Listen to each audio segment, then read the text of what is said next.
Oke Mams, jadi jika Mams menggunakan KB hormonal, terutama mungkin KB suntik dan KB suntik ya, KB suntik, itu KB suntik ada yang 1 bulan dan ada yang 3 bulan. Dan Mams pengen hamil lagi nih, kalau bisa menghentikan penyuntikan KB-nya, itu jangan mepet-mepet waktunya dari rencana hamil. Contohnya, Mams pengen hamil pertengahan tahun. Contohnya di bulan Juni atau Juli nih udah pengen program gitu loh. Kalau bisa KB suntik itu diberhentikan di awal-awal tahun atau bahkan sebelumnya, di akhir tahun sebelumnya.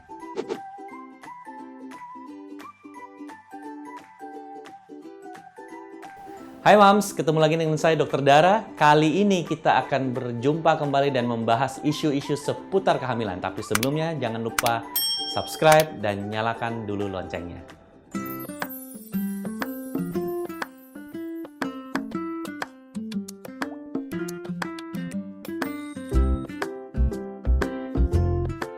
Jadi pada umumnya KB yang menggunakan hormon atau KB hormonal itu bisa ada di pil atau disuntik, itu bisa memang menimbulkan semacam gejala sisa.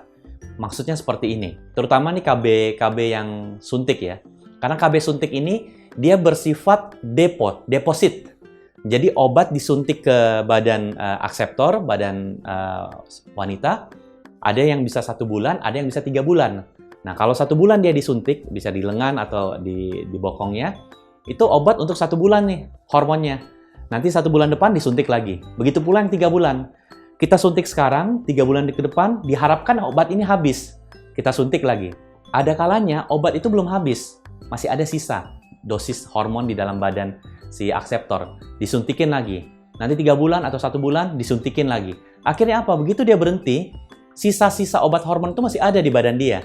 Sehingga kembali kesuburannya tuh menjadi sedikit lebih lama. Seperti itu. Nah, berbeda sama kalau KB pil.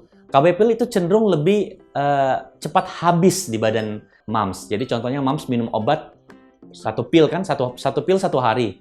Minum itu dosisnya kecil, cuman untuk 24 jam. Makanya KB pil itu perlu diminum setiap hari dan rutin di jam yang sama. Karena kalau dia lupa, ditakutkan tuh obat yang dia minum kemarin udah habis hari ini. Dan bisa aja efek-efek protektifnya dari kehamilan itu bisa jadi makin berkurang. Jadi yang paling penting kalau berbicara tentang KB hormonal itu harus diberikan secara disiplin dan harus disadari bahwa kadang-kadang ada sisa hormon di badan kita sehingga kembali kesuburan bisa sedikit lebih lama.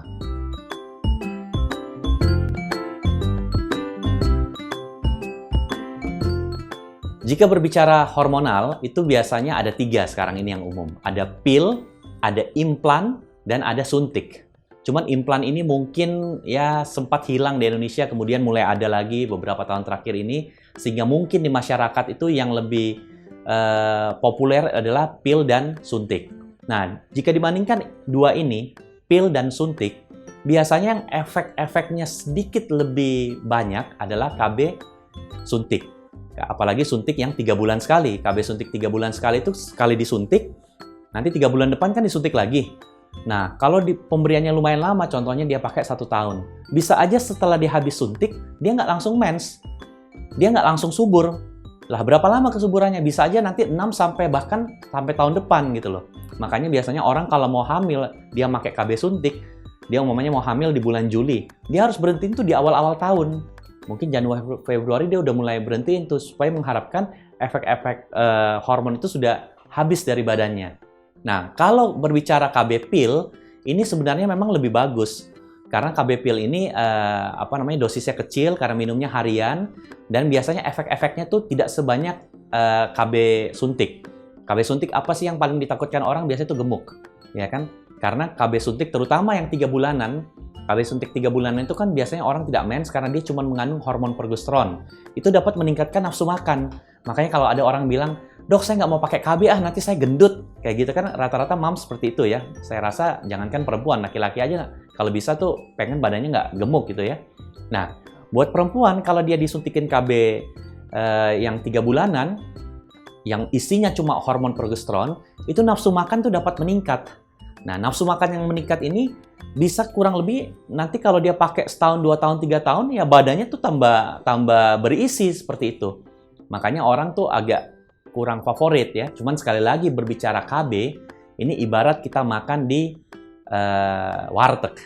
Kita sama-sama contohnya makan telur balado.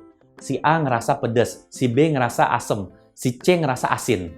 Kok bisa kayak gitu? Padahal semua pakai balado. Nah, artinya beda-beda setiap orang. Makanya itu harus dicoba.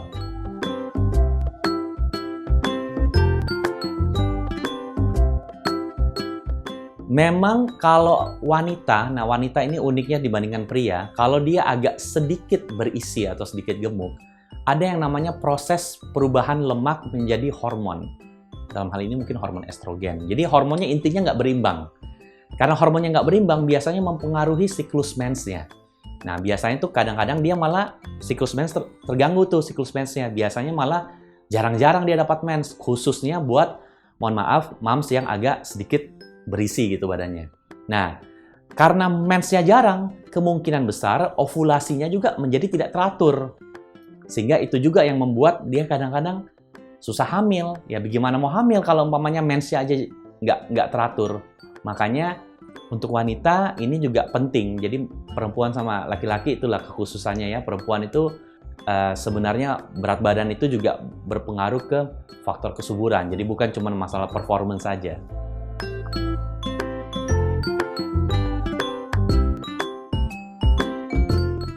Jadi kalau bertanya kapan masa subur sehabis menggunakan KB, khususnya KB suntik, dalam hal ini kita KB suntik itu ada dua nih, saya harus jelasin. Ada suntik yang 1 bulan sekali, ada suntik yang 3 bulan sekali.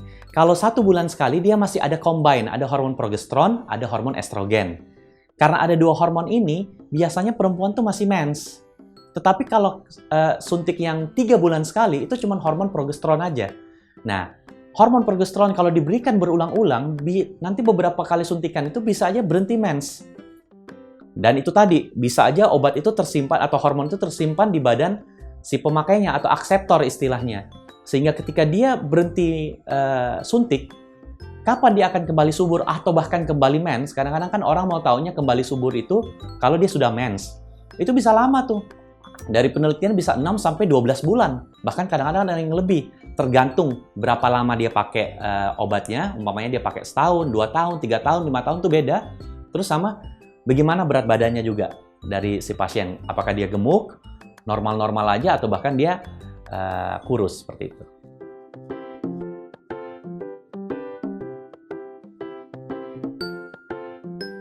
Jadi ini mungkin berbicara tips. Bagaimana sih tips untuk cepat hamil bagi orang-orang yang habis memakai KB hormonal, terutama KB suntik nih.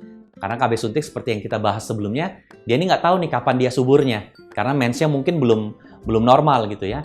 Cara yang sederhana dan selalu saya ulang-ulang adalah melakukan hubungan suami istri yang rutin setiap 2 atau 3 hari sekali. Contohnya, Senin berhubungan suami istri, Selasa off, Rabu berhubungan. Atau kalau dirasa terlalu dekat ya, mungkin ya namanya orang kerja, suami istri kerja, kadang-kadang kan tidak semudah itu ya, kayak orang baru menikah, kayak pengantin baru ya, itu nggak usah disuruh, itu sudah alami. Nah, disarankan melakukan hubungan suami istri selang sehari atau selang 2 hari. Jadi Senin berhubungan, Selasa Rabu off, Kamis berhubungan, Jumat Sabtu off, Minggu berhubungan. Jadi dengan kata lain selalu ada sperma di dalam rahim, tentunya setelah habis mens. Jadi sehabis mens, lakukan hubungan suami istri yang teratur seperti tadi itu. Nah, mestinya kapanpun akan ada keluar sel telur, ada sperma yang standby di dalam rahim. Karena sperma normal itu kan di dalam rahim bisa hidup 2-3 hari lah kurang lebih, kalau spermanya sehat. Oke, Mams. Gimana dengan video yang barusan dilihat? Apakah berguna? Jika memang suka, jangan lupa like, komen, dan share videonya.